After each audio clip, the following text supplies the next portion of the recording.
Semua orang kecelakaan itu mati. Kita juga ikut dalam mobil itu kecelakaan, tapi selamat. Lecet sih sedikit, toleransi.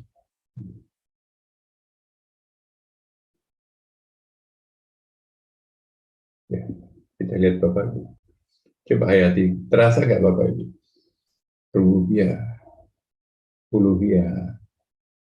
Apa yang sering Bapak Ibu bayangkan? Ya, uluhiyahnya kan, atau rububiyahnya.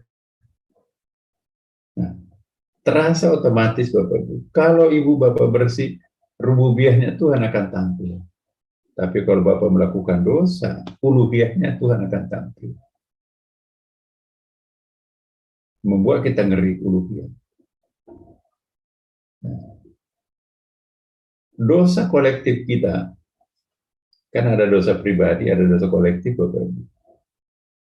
Dosa pribadi itu tidak sholat, tidak puasa, ya, pada itu diwajibkan secara individu kan. Tapi dosa kolektif kita itu merusak lingkungan bareng-bareng. Kita nggak pernah mengecek bagaimana apa namanya itu asap mobil kita, motor kita.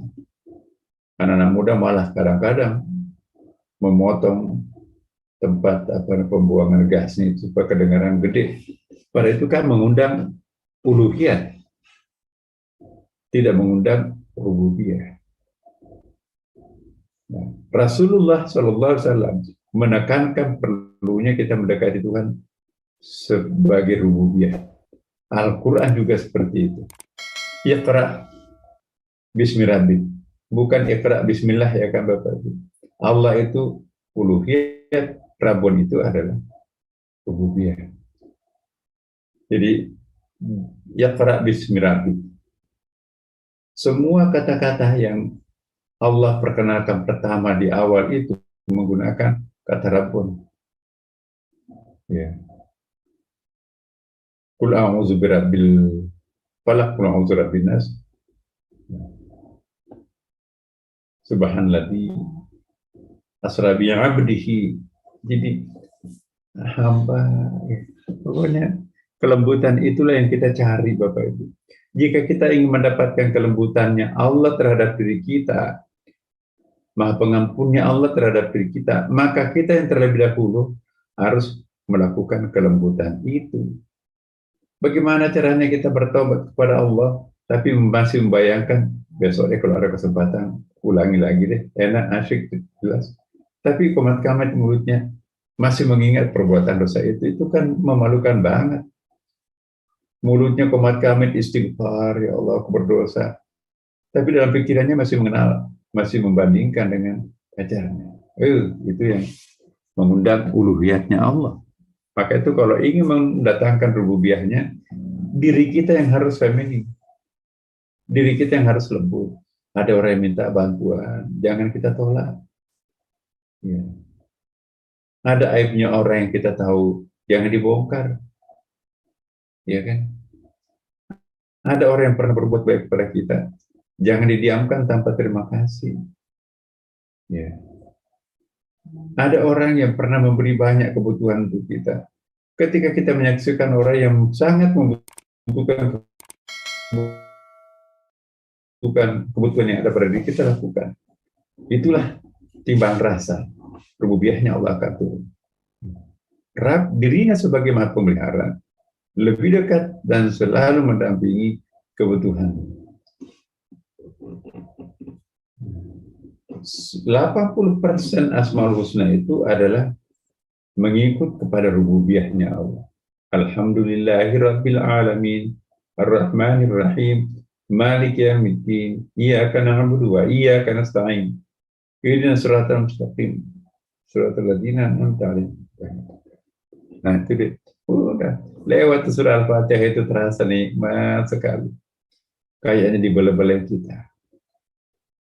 Kenapa? Karena kita nggak ada beban dosa. Bapak, Ibu, kalau saya tanya jujur nih, kalau kita melakukan dosa, apalagi dosa besar, nikmat nggak perasaan kita? Kayak benang kusut kan, kayak memikul satu kontainer itu kan. Tapi bagaimana rasanya? Ya, kalau kita melakukan pengabdian kepada Allah dengan malam Jumat nanti misalnya kan di Istiqlal ada bimbingan dari para imam, suara yang merdu itu. Rasanya hanyut kita. Itu rububiyahnya Allah menuntut. Kalau kita ditimpa amarah, ada yang mengecewakan kita, mau marah, awas loh, begitu ketemu. Sabarkanlah dirinya dengan mengundang rububiyahnya Allah. Allah pun juga maha penyayang. Allah pun juga tidak maha pendendam. Masa aku tega-teganya ya tidak membayar utang karena jengkel. Masa tega-teganya aku melakukan seperti itu. Jadi selalu ada teguran dari dalam.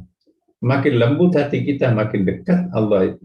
Kenapa? Karena rububiyahnya tampil. Tapi makin kasar perbuatan kita, makin sering berdosa kita, maka yang tampil adalah uluhiyah. Uluhiyah itu memang tidak dirindukan karena mengerikan. Kalau rububiyah, aduh,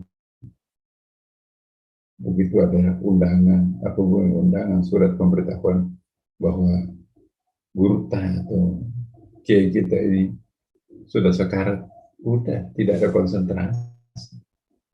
Kita pulang, kiai ya, sambil Pak, Bu, sabar ya, ini beli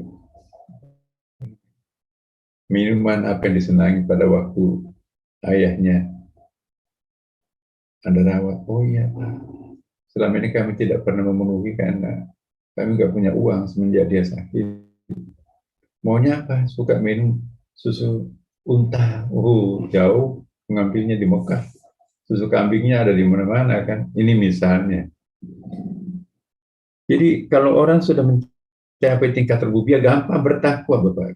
Tapi kalau orang masih bergelut dengan membayangkan Tuhan itu uluhiyah, maka itu susah itu. Basmalah kita bahas, cuek aja gitu. Padahal itu surat undangan Tuhan. Begitu kita layani, maka kita akan mendapatkan keindahan itu. Ya.